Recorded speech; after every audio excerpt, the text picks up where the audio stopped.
Sharqi Turkistonda millionlagan kishini turma va lagerlarga qamagan Xitoy kommunistlari oldingi qatordagi diniy va fanniy olimlarni yo'qotgandan keyin o'z sohasida yetishgan mutaxassislarni tutqun qilishga boshladi.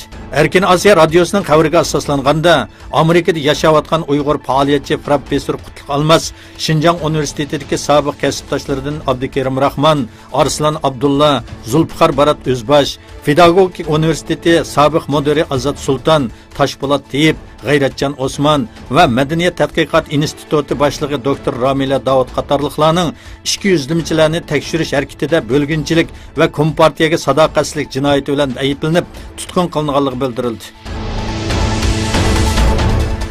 Yaponiya havo mudofaa qo'g'dinish armiyasi o'z havo sohasiga ruxsatsiz kirgan Rossiya aeroplanlariga qarshi jang aeroplanlarini uchirganligini bildirdi. Yaponiya havo mudofaa qo'g'dinish armiyasining bayonotida Rossiyaga tava Su-27 tipli ko'p xilli qo'llanishchan razvedka aeroplani va Su-24 tipli bombardimonchi aeroplan bilan Rossiyaga tava boshqa bir aeroplan Yaponiya havo tavalligiga kirganligini dedi.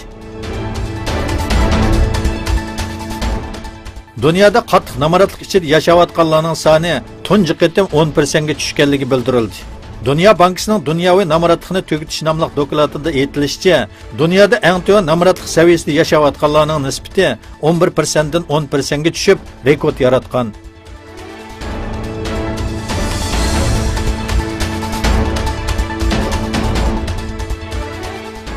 Rossiya Tashqi ishlar ministrligi Moskvada o'tkazishni planlagan tinchlik suhbatiga Talibanning qatnashishini xohlaydiganligini e'lon qildi.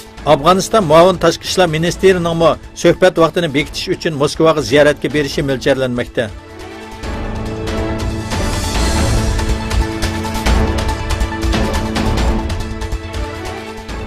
Xalqaro kechirim tashkiloti Misrning Sisini tanqid qiluvchilar uchun usti ochiq turmaga aylanganligini bildirdi.